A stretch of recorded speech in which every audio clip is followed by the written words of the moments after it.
Buenos días, iglesia, ¿cómo estamos? Qué bueno que estamos por acá. Hermanos, estamos terminando este estudio. Esta es la sexta semana de navegando los conflictos familiares. Y bueno, qué bueno que por acá no hay ese problema. Oh. Okay. Bueno, yo creía que no había, pero bueno. Hasta las mejores familias sucede. Qué bueno que podemos reconocer que sí hay conflictos. Pero qué bueno que podamos reconocer que también debe de haber una reconciliación. Y ese es el tema que vamos a tratar esta mañana. Ya la semana pasada hablamos de José y sus hermanos, el gran problema que había ahí. Y esta semana vamos a hablar de esa misma historia de José y sus hermanos, pero acerca de la reconciliación. Así que, hermanos, vamos a un momento de oración para comenzar. Oremos. Bendito Dios, Padre amado, te damos las gracias en este hermoso día. Sí, aunque un poquito de lluvia, un poquito de un clima diferente, pero gracias que tú nos has permitido la vida, que tú nos sigues dando la salud, que tú nos sigues dando la fuerza, Padre, para estar aquí esta mañana, para poder venir y buscar de ti a través de tu palabra, para poder, Padre, seguir aprendiendo, reconociendo que ciertamente habrá situaciones difíciles, que ciertamente habrá problemas familiares, conflictos, pero también reconocer, Padre, que al estar tomados de tu mano, Padre, podemos encontrar la reconciliación. Podemos darle solución a todas aquellas situaciones familiares que tal vez venimos trayendo del pasado o hemos cargado por tanto tiempo.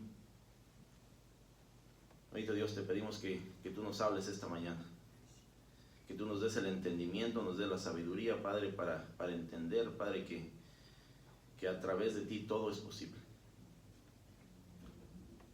Bendito Dios, te pedimos que seas tú el que nos hable en esta mañana y que toda palabra que salga de nuestra boca sea de acuerdo a tu voluntad. Todo esto lo pedimos en el nombre de tu Hijo amado Jesucristo. Amén. Pues sí, hermanos, esta mañana es la última semana de este tema general, navegando los conflictos familiares. José y sus hermanos, la reconciliación familiar. Y ahí vamos a estar en el libro de Génesis, capítulo 42 en adelante. Vamos a estar de repente hasta el capítulo 45. Pero es una historia muy impresionante la vida de José. La vida de José y su familia, la vida de José, de qué manera Dios lo usó a través de todas esas circunstancias, a través de todos esos problemas. Como la vida de José fue una vida de bendición para mucha gente y para su propia familia. La pregunta inicial: ¿por qué cuesta tanto perdonar a quien nos ofende? Sí es difícil. ¿Por qué será tan difícil? Porque tal vez nos trae miedo. Miedo. Que lo vuelvan a hacer. Entonces estamos como queriendo evitar que suceda otra vez. Y si no perdonamos, pues a lo mejor ya no hay esa relación. Y no nos lo va a volver a hacer. Bueno. Yo creo que en ese punto tenemos que tener una conversación con Dios, ¿verdad? Imagínense Jesucristo mismo en la cruz, muriendo por el pecado de cada uno de nosotros y aún intercediendo por cada uno de nosotros, pidiéndole al Padre que nos perdone. Aún en el lecho de muerte, Jesucristo pidiendo por nosotros, pidiendo que haya ese perdón. Imagínense Jesucristo que en ese momento hubiera dicho: híjole, mejor no, porque a lo mejor me lo vuelven a hacer. Mejor no le pido al Padre que les dé perdón porque tal vez pueda ser que me lo vuelvan a hacer. Y dijo, perdona a los padres porque no saben lo que hacen. Pero como nosotros humanamente, nuestra vida se puede llenar de sentimientos. Humanamente sí, tenemos que proteger nuestros sentimientos, porque ya me lo hizo una vez y tal vez puede ser que me lo haga otra vez. Y humanamente queremos sí protegernos a esa situación. Pero tenemos que entender que todo es posible a través de Jesucristo. Jesucristo nos da el ejemplo de cómo perdonar. ¿Verdad? ¿Cuántos hemos oído? Sí, lo perdono, pero no se me olvida. El día de hoy vamos a sacar todas esas dudas. El día de hoy vamos a profundizar en ese tema del perdón, porque es la única manera de poder reconciliarnos con alguien. Y es exactamente lo que Jesucristo vino a hacer, a reconciliarnos con el Padre, a través del perdón. Así de que vamos a profundizar en este tema. Muchas personas piensan que el perdón es un sentimiento. Y nuestros sentimientos pueden ser variados de día a día. ¿Ah? Hoy me siento bien, ahora estoy alegre, ahora sí quiero conversar, ahora sí quiero tener una relación con alguien, etcétera, etcétera. El día de mañana no me siento tan bien, ¿no? El día de mañana hago a un lado todas las personas, el día de mañana no me relaciono con nadie, porque no me siento bien.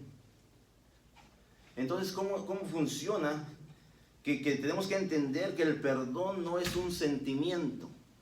No es de cómo me sienta yo hoy o cómo me sienta mañana. No es a través de un sentimiento. Muy a menudo expresan que no sienten que puedan perdonar. ¿Cuántas veces hemos oído eso? Ay, es que, mire, yo siento como que no voy a poder perdonar. Siento. O sea, de acuerdo a mi sentimiento, creo que no voy a poder. De acuerdo a mis emociones, creo que no voy a poder. Sin embargo, el perdón es una decisión consciente e intencional. Es una decisión. Es una decisión que tomamos en el momento de decir, sí, yo quiero perdonar a esa persona. Intencionalmente, conscientemente lo voy a hacer. Estoy consciente de que no voy a guardar rencor o malos sentimientos contra alguien. Porque eso es el perdón. Que consciente e intencionalmente no vamos a guardar rencor en contra de alguien. Especialmente alguien que ha obrado injustamente contra nosotros. El perdón puede incluir la capacidad de permitir una restitución de la ofensa y restaurar la relación. Perdonar es una decisión y por lo general los sentimientos siguen esa decisión. O sea que si usted tomó esa decisión, sus sentimientos no van a ser contrarios a la decisión. Usted va a buscar la restitución, la reconciliación. Entonces es necesario dar el primer paso. Dar el primer paso. Eso significa que a veces nosotros, siendo los ofendidos, tenemos que tomar ese primer paso de buscar el perdón, de buscar perdonar a alguien. Yo no le perdono hasta que venga y me pida perdón. Pues usted perdone aunque no le pidan perdón. Porque a lo mejor ese día nunca va a llegar. Y usted se libera a través del perdón. La persona principal que el perdón beneficia es la que ha sido ofendida o agredida. Guardar sentimientos rencorosos es como tener una enfermedad en el alma, lo cual afecta la calidad de vida, convirtiendo a la persona en un ser amargado y motivado por el deseo de venganza. lo que afectará a la totalidad de sus relaciones interpersonales. El perdón libera a ambas personas involucradas, trae esperanza y permite avanzar en la vida. La capacidad de perdonar es una muestra de la madurez cristiana y una llave para recibir la bendición de Dios cada día. Eso es lo que puede hacer el perdón. Ser una persona libre. Y eso es solamente a través de la madurez. Pero una madurez cristiana, una madurez espiritual. Una madurez donde podemos entender lo que Dios ya nos ha dado a través de su Hijo amado. ¿Y qué ha sido el perdón? ¿Qué ha sido el perdón a todas nuestras transgresiones, a todo nuestro pecado? Entonces, imagínense. Si Jesucristo hubiera dicho, no, a lo mejor no, mejor no. Mejor no voy a morir en la cruz porque yo creo que este pueblo va a seguir haciendo lo mismo. Este pueblo me va a ofender otra vez. Este pueblo me va a crucificar cada día. Entonces tenemos que ser conscientes que el perdón es una decisión consciente e intencional. No es un sentimiento, no es un pensamiento, no es de a ver cómo me siento hoy, a ver si perdono el día de hoy.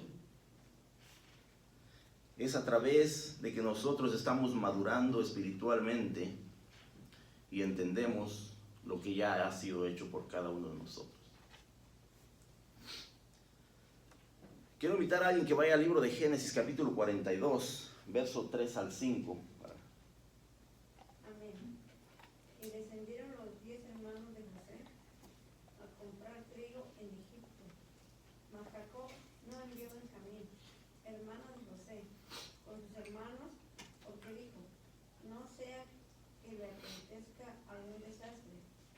Vinieron los hijos de Israel a comprar entre los que venían, porque había hambre en la tierra de Canaán.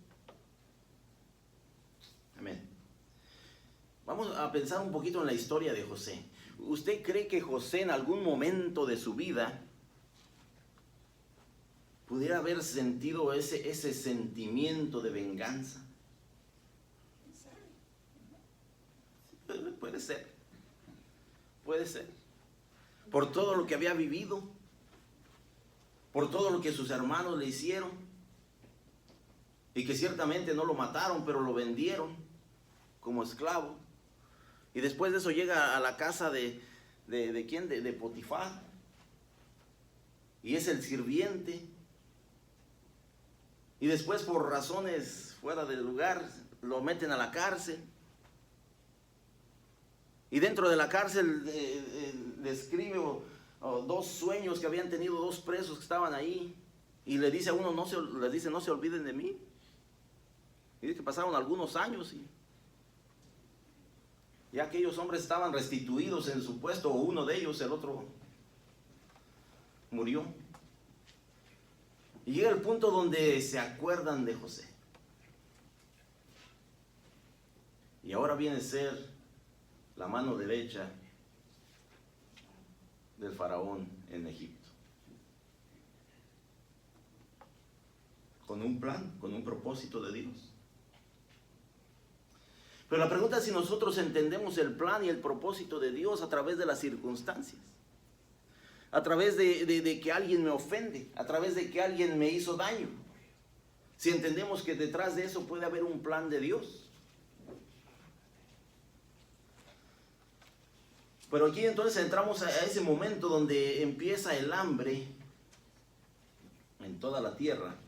Dice el verso 5 al final, dice, porque había hambre en la tierra de Canaán. Dice, y descendieron los 10 hermanos de José a comprar trigo en Egipto. ¿Eran 10? 12. Eran 12 con José, ¿verdad? Pero dice que aquí descendieron los 10 hermanos de José a comprar trigo en Egipto. Los mayores. Mas Jacob no envió a Benjamín. ¿Quién era Benjamín? El más pequeño, el hermano legítimo de José. Al parecer aquí como que Benjamín tomó el lugar de José, siendo el preferido, siendo el escogido, siendo al que Jacob estaba sobreprotegiendo. Después de la experiencia que tuvo con José, después de que perdió a su hijo querido.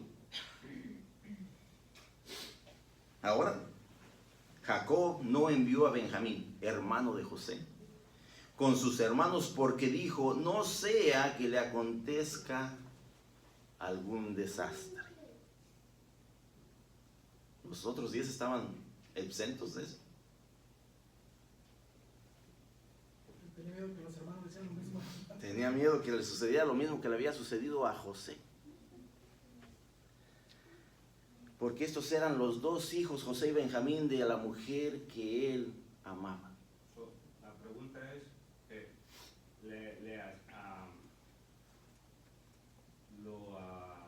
¿hacía lo mismo que a José? Estaba haciendo lo mismo. ¿Lo protegía igual?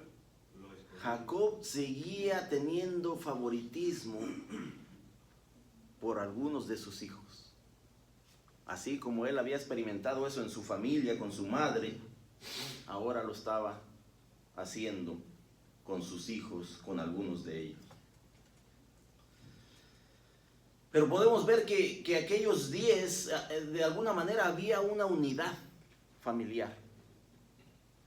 Porque eso no era algo que sucediera en aquel tiempo, que todos los hijos se fueran y dejaran el campamento tal vez desprotegido.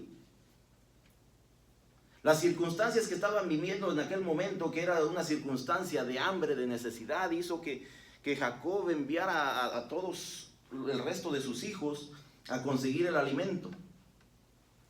Pero de alguna manera había una unión familiar entre aquellos 10 hermanos. Y siendo, a pesar de ser hijos de diferentes mujeres. Pero había una unidad. Lo que tenemos que entender que cuando una familia permanece unida, siempre va a ser más fácil lidiar con las situaciones de la vida. Siempre va a ser más fácil lidiar con las situaciones de la vida. Cuando hay unidad familiar. Ciertamente toda la familia estaba afectada por la crisis de escasez en la región. Y aquí nos hace el énfasis que fueron los 10 hermanos juntos. Fueron los 10. Que en aquel tiempo, cuando sucedió lo de José, también eran los 10 que estaban allá juntos, cuidando las ovejas. Pero nos hace un énfasis de que de alguna manera había una unión familiar entre ellos. No era común que todos salieran y dejaran el campamento sin protección, pero la gravedad de la crisis ameritaba acciones especiales. Ameritaba que fueran todos juntos a conseguir el alimento.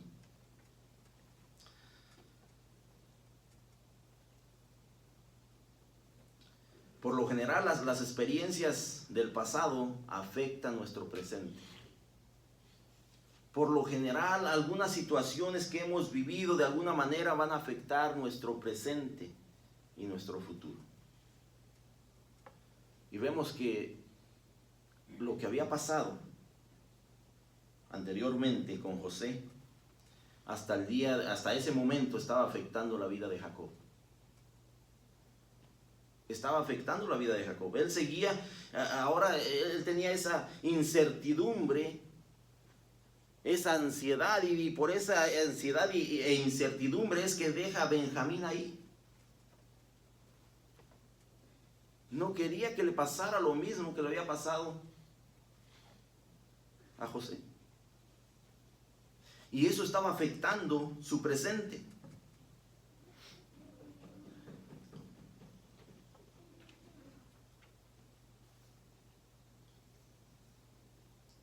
Dice, porque dijo, no sea que le acontezca algún desastre. No sea que le vaya a suceder algo similar a lo que le pasó a José. ¿Y entonces? Si le sucede, ¿qué hago? Jacob estaba viviendo un momento de ansiedad. Estaba viviendo un momento de estrés en su vida por lo que había sucedido anteriormente con su hijo José. Hay cosas de nuestro pasado que no nos están dejando vivir nuestro presente.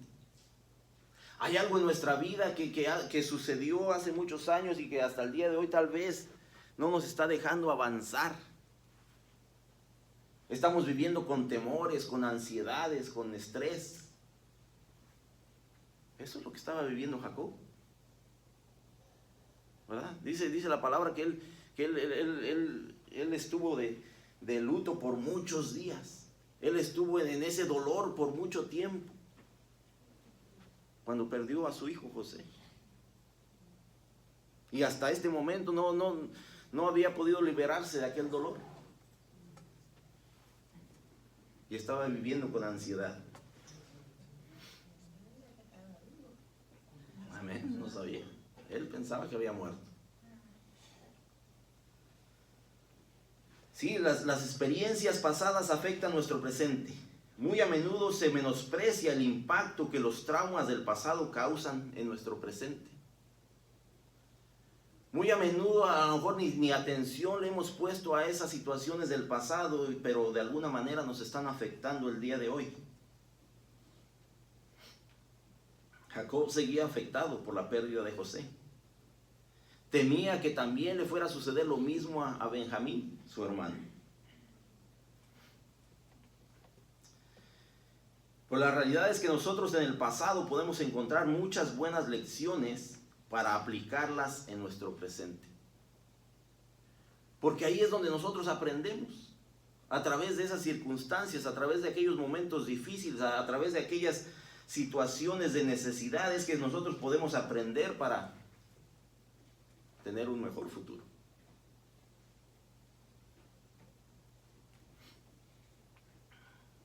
Ahora tenemos que tener cuidado, porque también podemos quedar atrapados en el pasado. Podemos quedar atrapados en aquellas situaciones difíciles de la vida y no dar el paso hacia el futuro. Y no dar un paso en este presente hacia nuestro futuro. El dolor por la pérdida de su hijo era algo inolvidable, pero el temor y la ansiedad le impedían vivir plenamente en su presente. Eso es lo que Jacob estaba viviendo en ese momento. Estaba viviendo en su pasado. Estaba viviendo en lo que había experimentado a través de la pérdida de su hijo José. Tenemos que entender que en las circunstancias difíciles, Dios sigue obrando. Dios sigue obrando. En cualquier situación, Dios sigue obrando. En medio de esas circunstancias difíciles que ellos se enfrentaban, Dios seguía obrando para ayudarles. No solo con la escasez, sino con la restauración y reconciliación familiar. ¿Verdad? Ahora, a través de la escasez, a través de la hambruna que había, era necesario que ellos fueran a buscar el alimento que Dios iba a suplir. Pero también iban a encontrar la reconciliación. También iban a encontrar la restauración familiar. Y es ahí donde a veces no entendemos nosotros.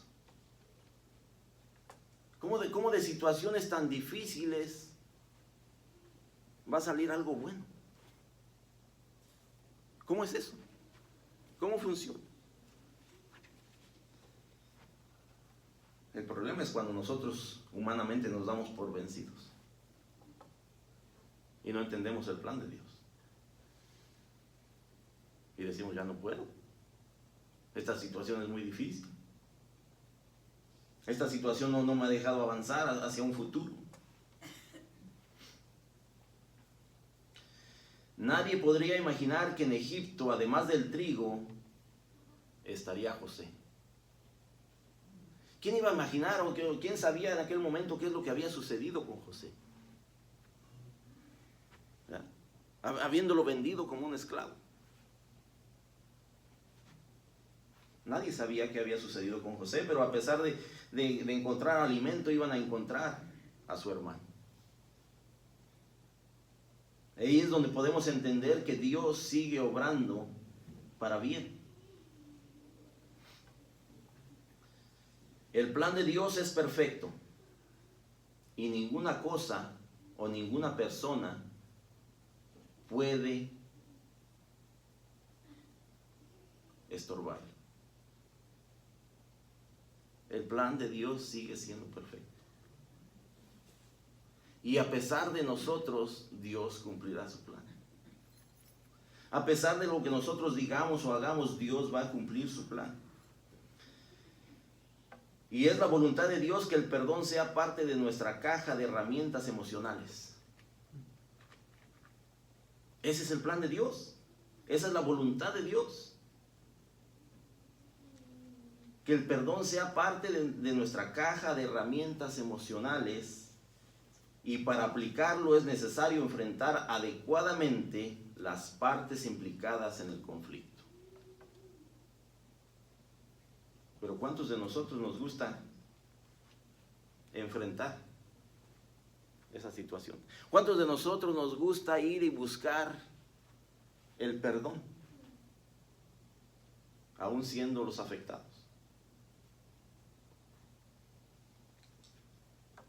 Ahí parece que por ahí hace rato vi que es difícil.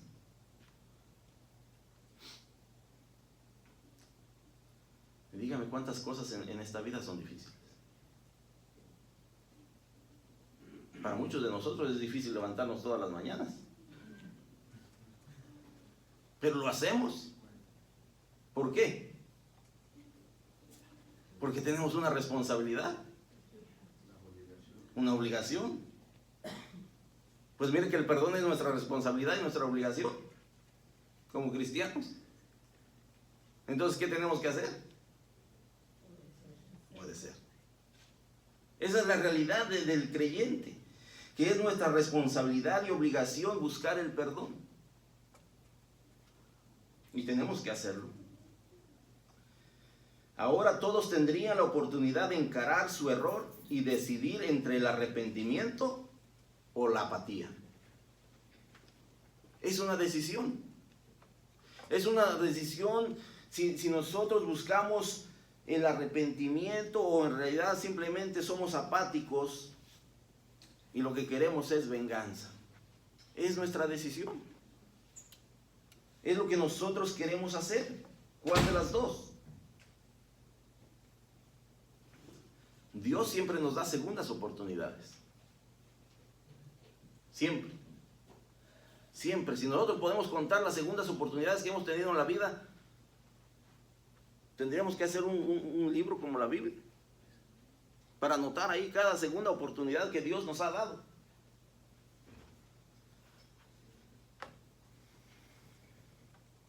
Así como Jacob y Esaú experimentaron un reencuentro, ahora era el turno de José y sus 10 hermanos.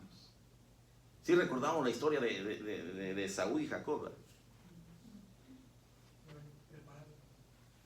Era preparado para el encuentro. No sabía cómo lo iba a recibir su hermano. Y se sorprendió cuando lo recibió con un abrazo. Eso es lo que Dios puede hacer en la vida de las personas. Cambiar sus sentimientos, cambiar su perspectiva, cambiar de la manera que vemos la vida para ir en busca del perdón. Pero Dios es un Dios de segundas oportunidades y nos las da día a día. La pregunta es si nosotros hemos entendido que Dios nos sigue dando esa oportunidad, ya sea de perdonar o de buscar el perdón. Quiero invitar a alguien que vaya al capítulo 42, verso 21 al 24. Y decían el uno al otro: verdaderamente hemos pecado contra nuestro hermano, pues vimos la angustia de su alma cuando nos rogaba, y no le escuchamos. Por eso ha venido sobre nosotros esta angustia. Entonces Rubén le respondió, diciendo: no os hablé yo y dije, no pequéis contra el joven, y no escuchasteis. He aquí también se nos demanda su sangre. Pero ellos no sabían que los entendía José, porque había intérprete entre ellos. Y se apartó José de ellos y lloró. Después volvió a ellos y les habló. Y tomó de entre ellos a Simeón y lo aprisionó a vista de ellos. Amén. Tenemos que entender que para que el perdón exista, o para que el perdón se dé, el perdón y la reconciliación sean posibles, debe de haber confesión. Y no estoy hablando de ir delante de un sacerdote. Debe de haber confesión de nuestro pecado. Debe de haber confesión de nuestra falta. Y exactamente es lo que estaban haciendo aquí los hermanos de José. Dice, y decían el uno al otro. El uno al otro estaban confesando su falta. Habían en realidad entendido que habían hecho algo mal. Y lo estaban confesando entre ellos. Y decía el uno al otro, verdaderamente hemos pecado contra nuestro hermano. Verdaderamente hicimos mal. Pues vimos la angustia de su alma cuando nos rogaba y no le escuchamos. Vimos que él en realidad nos rogaba que no hiciéramos tal daño y no lo escuchamos. Por eso ha venido sobre nosotros esta angustia. En otras palabras, lo que ellos estaban viviendo en ese momento, lo que José, el plan de José que estaba empezando a hacer, ellos dicen, esto nos está sucediendo a causa de nuestro pecado. Esto está sucediendo a causa de lo que nosotros hicimos con José, sin ellos entender en aquel momento que José estaba enfrente de ellos. Para que haya perdón y reconciliación, debe de haber confesión. Confesión de nuestra falta, de nuestro pecado. Confesión no es nada más que reconocer lo que hemos hecho. ¿Qué nos dice la palabra de Dios? Que si confesamos nuestros pecados. ¿Usted cree que Dios no sabe nuestros pecados? ¿Usted cree que Dios no sabe lo que hacemos día a día desde que amanece hasta que oscurece? Pues dice la palabra de Dios que si confesamos nuestros pecados, Él es fiel y justo para perdonarnos. La confesión es simplemente admitir lo que hemos hecho. Es simplemente reconocer que hemos fallado. Es simplemente tomar nuestra responsabilidad.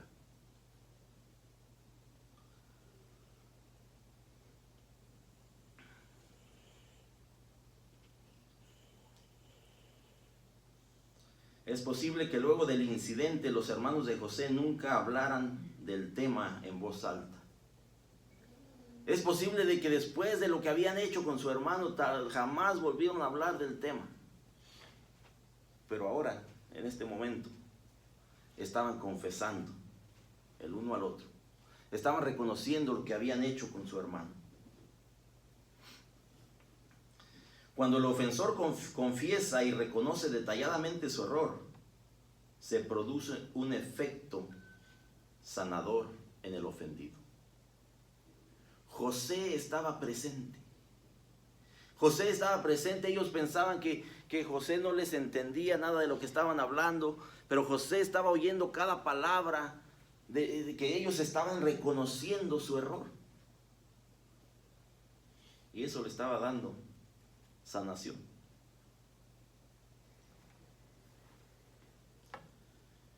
Para que el perdón y la reconciliación sean posibles, se debe de estar dispuesto a restituir la ofensa. Se debe estar dispuesto. ¿A qué estamos acostumbrados en este tiempo? Decimos, pide perdón, lo siento.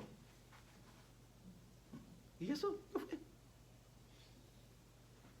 I'm sorry. No lo vuelvo a hacer. Y ya. Eso es a lo que estamos acostumbrados el día de hoy, lo siento. Como que, fue sin querer. No hemos en realidad reconocido nuestro error, no estamos tomando nuestra responsabilidad. Y ahora, ni siquiera hemos pensado en cómo restituir al ofendido. Para que haya perdón y reconciliación, se debe de estar dispuesto a restituir la ofensa. Ver qué es lo que yo puedo hacer para que esa persona me perdone.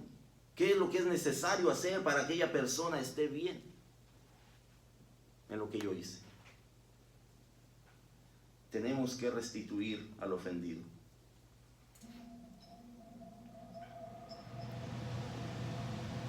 El sentido de culpa de los hermanos de José los llevó a reconocer que merecían el castigo. Principalmente, Rubén sentía un gran sentido de culpa y rápidamente relacionó la angustia que vivían con una consecuencia del mal que hicieron. Miren lo que dice ahí. Verso 22 dice, entonces Rubén le respondió diciendo, ¿no os hablé yo y dije, no pequéis contra el joven y no escuchasteis? Ahí de alguna manera sí, Rubén entendía que a lo mejor era parte del asunto. Dice, yo les dije. Quería excusarse de lo que había sucedido. Dice, ¿acaso no les dije yo? ¿Verdad?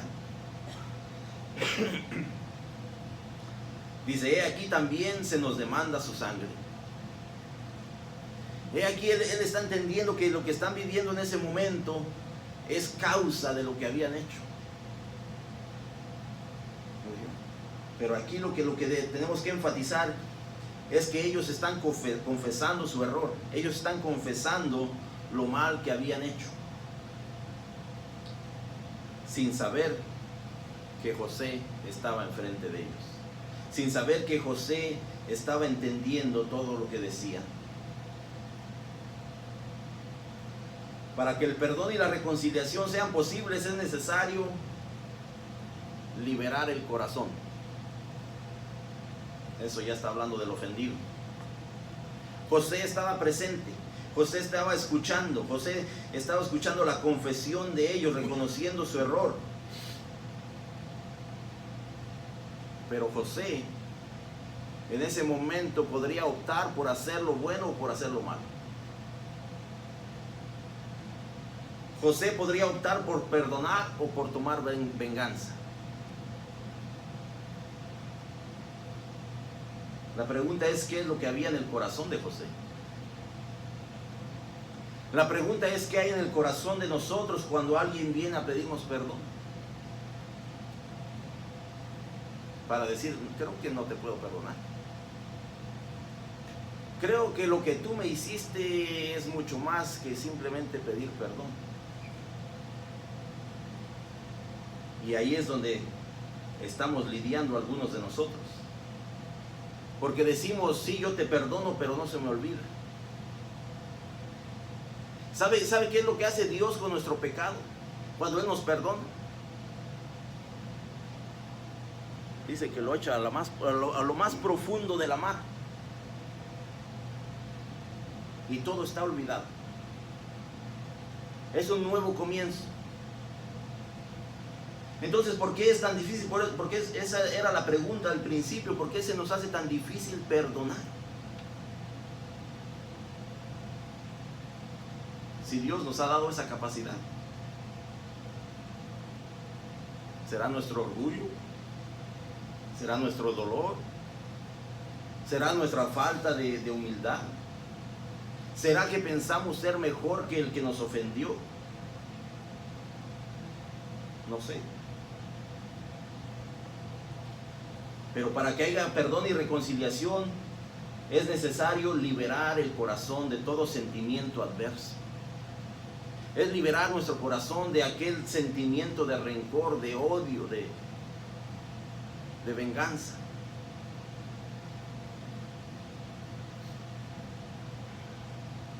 José se retiró y lloró.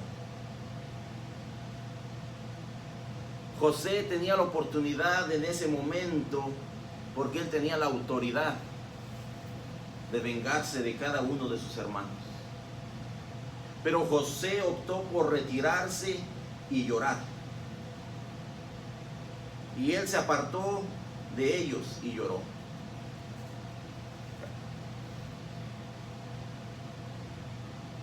José se apartó para sacar todo lo que había en su corazón. Y había muchos sentimientos en su corazón. Él debía de drenar todas sus emociones. ¿Cuántas veces habría pensado en el momento de enfrentar a sus hermanos? Ahora eran muchos los sentimientos que estaban presentes. Y lo más saludable era reconocerlos y atenderlos para evitar que se saliera de control. Pero el asunto es que de repente nosotros dejamos que nuestras emociones fluyan y damos oportunidad a que nuestras emociones tomen lugar, y a veces eso solo causa destrucción. El expresar las emociones es una práctica correcta, siempre y cuando se haga de la forma adecuada. José lloró a solas.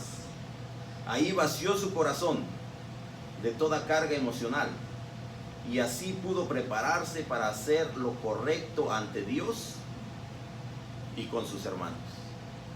Así es que él pudo liberarse de todo pensamiento de venganza. Llorar. ¿Sabe cuál es el problema? Y especialmente aquí para los varones, es que eso no es aceptable en nuestra sociedad. Es que eso no es aceptable a nuestra cultura. El llorar, sí. Venimos de una cultura donde, ¿qué le decían de niño? Usted es un hombrecito, usted no llora. Y crecimos con esa cultura.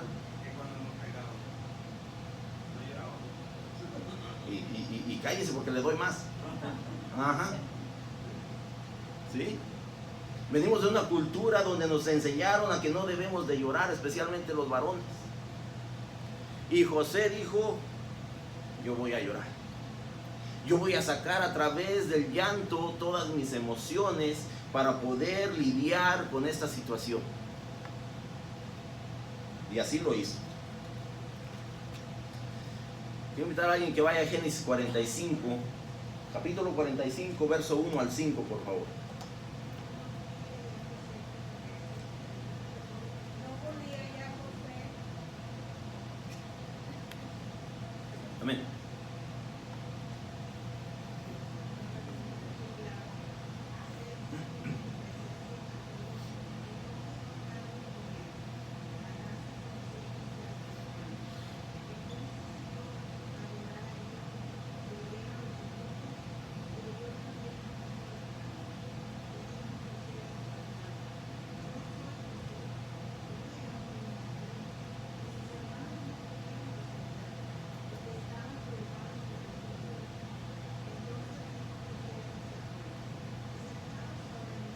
Y ellos se acercaron.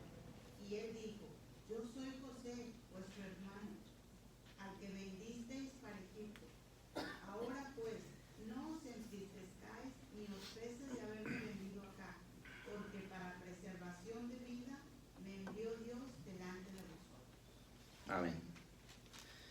Hermanos, para que haya perdón y reconciliación, alguien tiene que tomar la iniciativa. Alguien. Y no necesariamente tiene que ser la persona que nos ofendió. No necesariamente tiene que ser la persona que nos agredió. Pero alguien tiene que tomar la iniciativa para que empiece el proceso de perdón y de reconciliación. Pero ¿qué pasa con nosotros? No, pues él o ella fue el que me ofendió. Tiene que venir a pedirme perdón. ¿Cómo voy yo a ir a buscar, a perdonarle si yo soy el ofendido? ¿Verdad? Ese es el pensamiento del ser humano. Ese es por el que hasta el día de hoy sigue siendo difícil perdonar.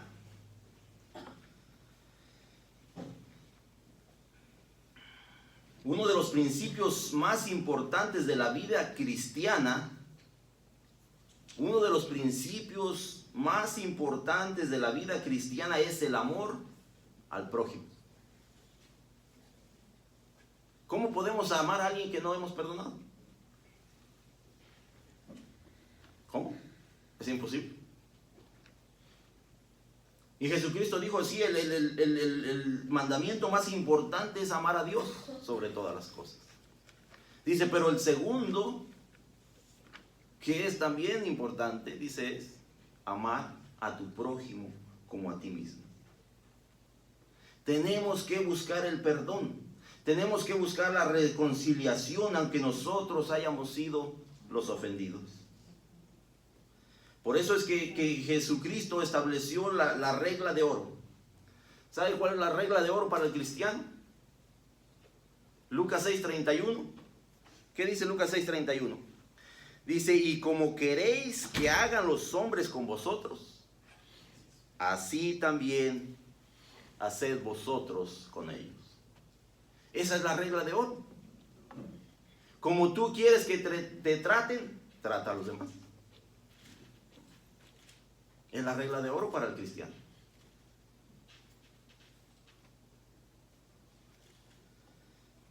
Si sí, yo lo que dije, como tú quieres que te traten, trata a los demás. No como te traten, trata. Como tú quieres que te traten, trata a los demás. La regla de oro. La regla que Jesucristo mismo estableció ahí en el libro de Lucas 6:31.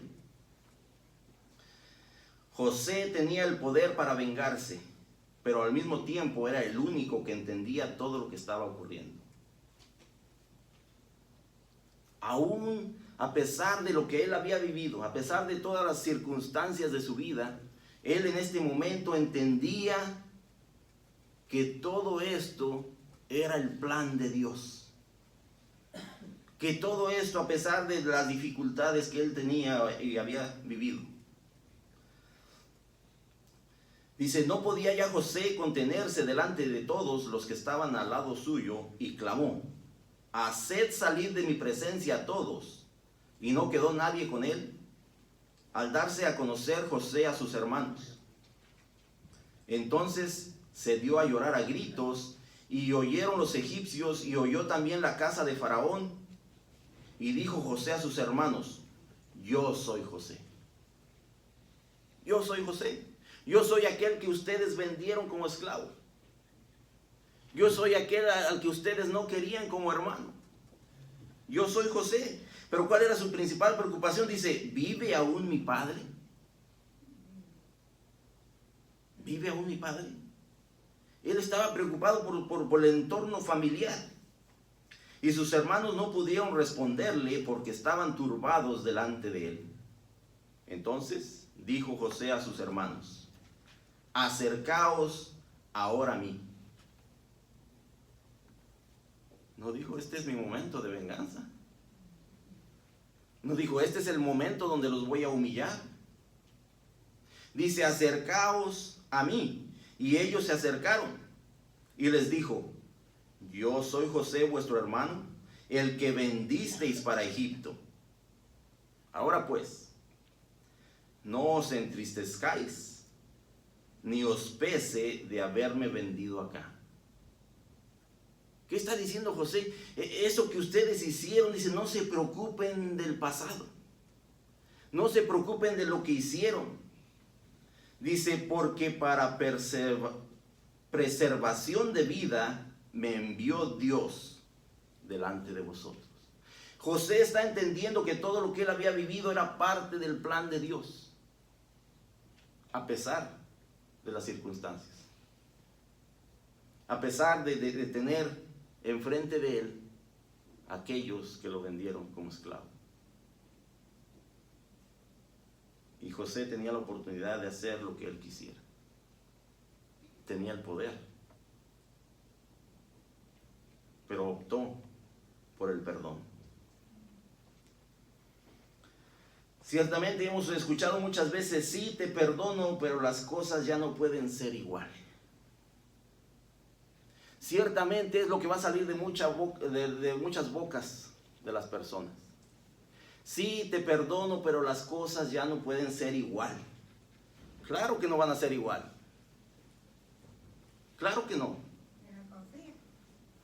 Claro que no son iguales y espero que no sean iguales. Espero que sean mejores. Espero que sean mejores porque Jesucristo, a través de su muerte y resurrección, de morir en la cruz por cada uno de nosotros, nos dio el perdón para que las cosas fueran mejores.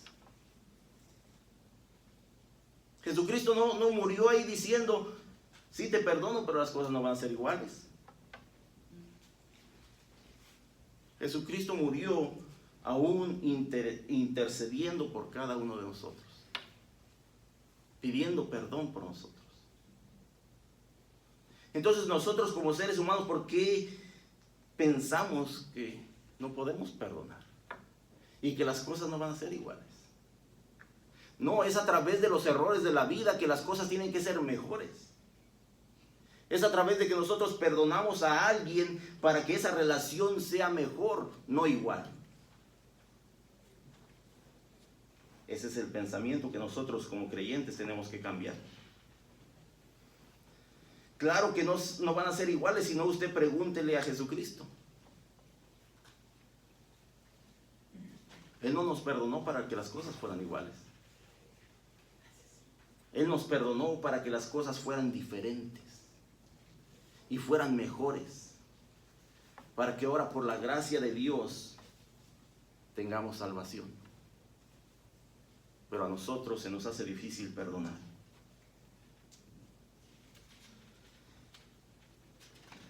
Para que la reconciliación y el perdón sean posibles, nosotros debemos de ser sensibles a la voluntad de Dios. Debemos de tener esa sensibilidad de cuál es el plan que Dios tiene para nuestra vida. Y que sí, a pesar de ciertas situaciones, a pesar de ciertas cosas, aún tenemos que dar perdón. Aún tenemos que buscar el perdón. Y vamos a concluir aquí porque se nos fue el tiempo.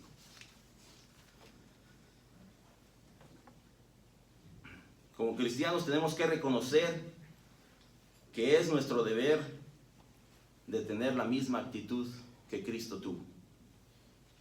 La misma actitud. Debemos de estar dispuestos a perdonar y a tomar la iniciativa a la hora de buscar reconciliarnos con quienes nos han dañado. Tenemos que tener la misma actitud que Cristo. Tenemos que decidir valorar más a las personas que a las circunstancias. Valorar más a las personas que a las circunstancias. E incluso las buenas personas hacen cosas malas. Y hasta quienes nos aman nos harán daño. Eso es parte del pecado de este mundo. Pero el perdón es divino. Y el perdón lo cambia todo.